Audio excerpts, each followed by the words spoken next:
The main character, fellow deputy Sean Lau from Cold is also based on you. Yes, actually he told me that. That's good.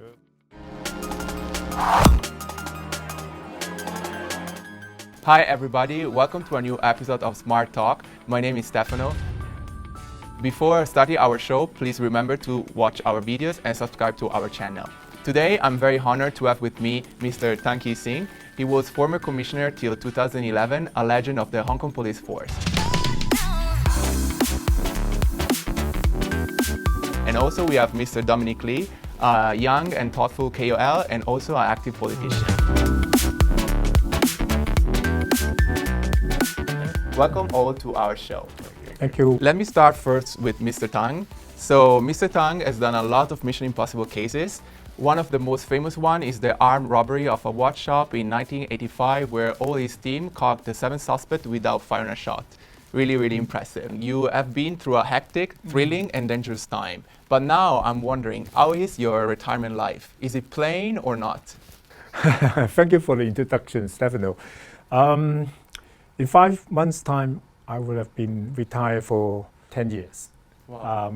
After having served with the Hong Kong police for 35 years. When I first retired in 2011, I set myself a pretty simple and straightforward way forward.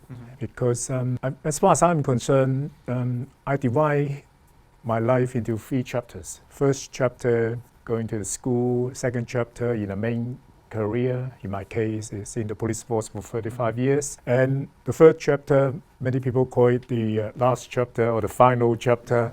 But I think this should be the most interesting and meaningful chapter. I should use what I've been picked up, what I've learned and gained in my service in the police force. And I look at this as a good opportunity to share my experience, in particular with the young guys in Hong Kong, because young guys are our future. Yes. Like in every place, every city in this world. Hence, I contribute a fair amount of my time involving in activities about youngsters. But I cannot just work around with youngsters. I need to spare some time to do things which I wanted to do. Yes. In particular, is something new, and better still if it is something I have to learn from scratch. And hence, I make myself geopark guy. And I joined the Country Park and Marine Park Board for 8 years. Yes. As far as the young guys are concerned, I have been quite active, involving in various activities in different forums, going to school, talking to young guys, mainly to share with them one very important message I think is important for, in particular, young guys in this stage of their development, is the attitude, the correct attitude they should be adopting in this very important stage of their life. Have you noticed, guys, that more and more people, especially in Hong Kong, are trying to be influencer, and also not just the normal people, but also the politicians, especially after the protests of last year. Dominic, we know that you are very active on the YouTube, so you are a KOL. So why did you start that? I'm a former district council member. So like a lot of establishment politicians, I ran for re-election last November in the district council election. I lost, unfortunately. So it was a rude awakening for myself and a lot of the establishment politicians, because in the past we have had this like winning formula where we just basically focus on district work and then we don't talk about politics, we don't talk about partisanship at a local level, right? And that has made us win elections year and after year. But then that is beginning to not work. And it will continue not to work in the future. The reason being, once people become politically aware, you cannot undo the process. They will not become politically unaware again, right? So this high turnout rate and high voting, high number of people that are going to vote is a trend that's not going to turn back, right? So we have to adapt to that trend. And so as establishment politicians, we have to start talking about policies. We have to do a better job at convincing the people, at persuading the people that, hey, no, no one died August 31st last year in the MTR station. And none of the thousands of people were being murdered by the Hong Kong police, right? We have to do a better job persuading people that, right? And that is what prompted me to become an influencer in the first place. But I cannot just do it alone, right? So I started this program called KOL 100. And the reason why I named KOL 100 is because I'm not focusing on my channel and myself, right? We need people to speak out. We have a lot of supporters in the past that they share the same view as we do, but they're very worried about speaking out because they are very worried that they're going to be attacked, they're going to be exposed whatsoever. So they go into this Facebook private group called Save Hong Kong, and they talk about like these issues among themselves. But what happened is like, you know, the people from the opposition are much more vocal, right? So they're influencing a lot of the people in the middle or relatively neutral, and we're not doing that. So if we let that continue, more and more people who were neutral before is going to go towards the other side, right? So we have to start somewhere. So 100 means 100 people that are seed influencers. We're going to come out and encourage other people, our supporters, to start speaking out for themselves, right? So that was the point, and that's how we get started on this journey. Stefano, lately I also join like many other good people, good-hearted people in Hong Kong to work as a bit of a KOL.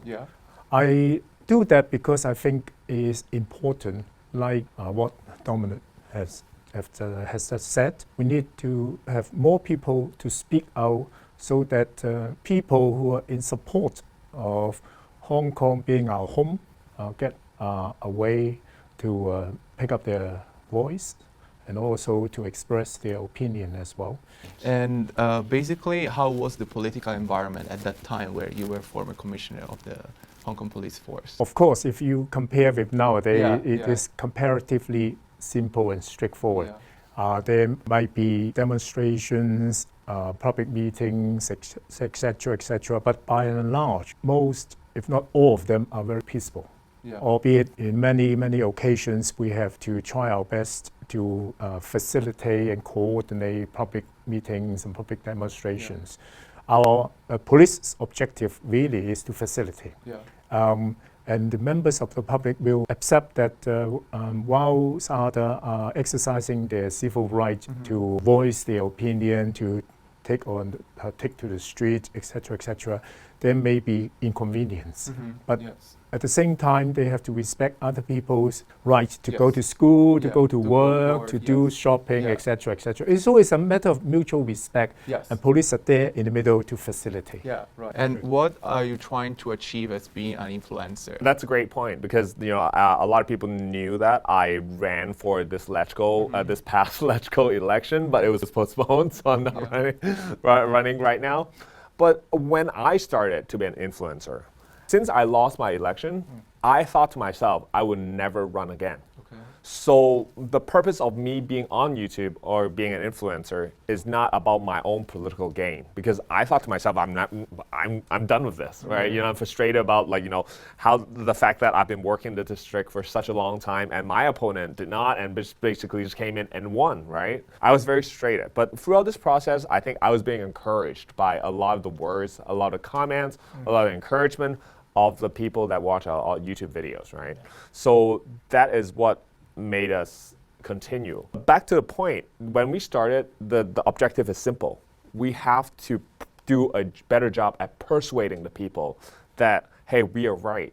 Look at mainstream media, right? If you look at the district council election result as like a split of Hong Kong people's will, right? Let's say it's accurate, right? So about 40% of the people support our view, at least, right? But in the mainstream media, you see 80 or 90% of all the traffic goes to the mainstream media that are prone to the opposition. So our supporters are not finding a voice, not finding anyone that represents them in the mainstream media. And that's why they turn to our YouTube channel to look for like an alternative voice, right? So we got to continue with that. And that is my original goal, and that's still my goal today. I think this is very important. In order that we will not get this we are all alone by ourselves feeling, which is actually not correct.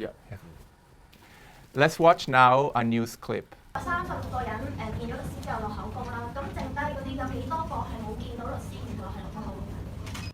咁就係減一減個數咯，咁啊54減36，咁啊即係18個就喺冇律師嘅情況底下落。好新嘅催淚彈嘅熱度係溶到入個馬路度，係拎唔翻出嚟個彈頭。咁其實佢係國產嗰隻定美製嗰隻啦。呢位記者，呢位男記者唔好成日去中斷嘅答案。你唔係中斷，佢未答啊嘛。你可以俾我問啊，我哋問問題啦。呢個場而家暫時都係我嘅。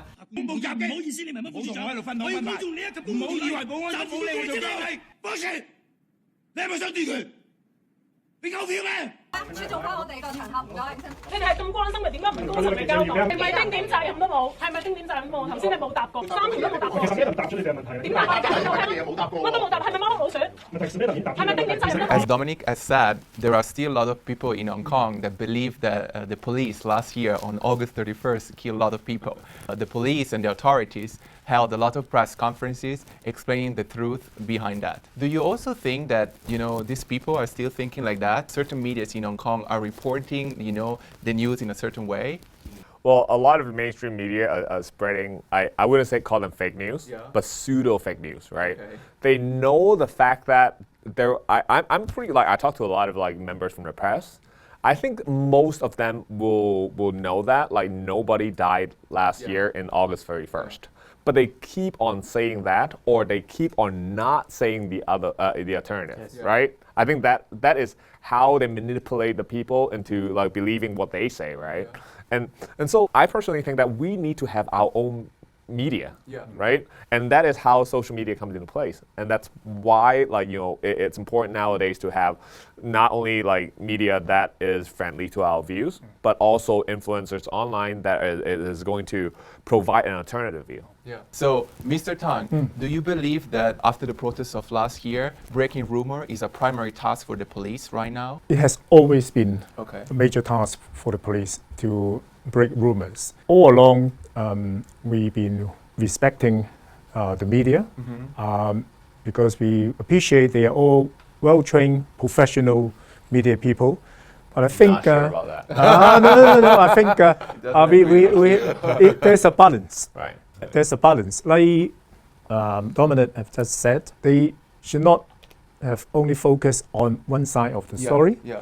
They should also give a balancing view to the audience, to people, to their readers, so that we people in Hong Kong got a balanced view rather than just simply focusing on one side of the story, and in particular in a on many occasions unfair way. Okay. And hence it is to answer your question, I think the police has been doing it pretty well to try to turn the rumor around. But unfortunately, looking at the clips earlier on, you see it's not a press interview session. It is a press interrogation session. It's counterproductive. What they should be doing is to try to ask sensible questions so that to give and allow the police an opportunity to explain the situation. I think we have to trust the police, bearing in mind that whatever the police said, whatever the police done, they are always held responsible and accountable. But also, I think now the Hong Kong Police Force has a Facebook page or Facebook group where they do the live streaming and everything. Yeah, they are learning as well.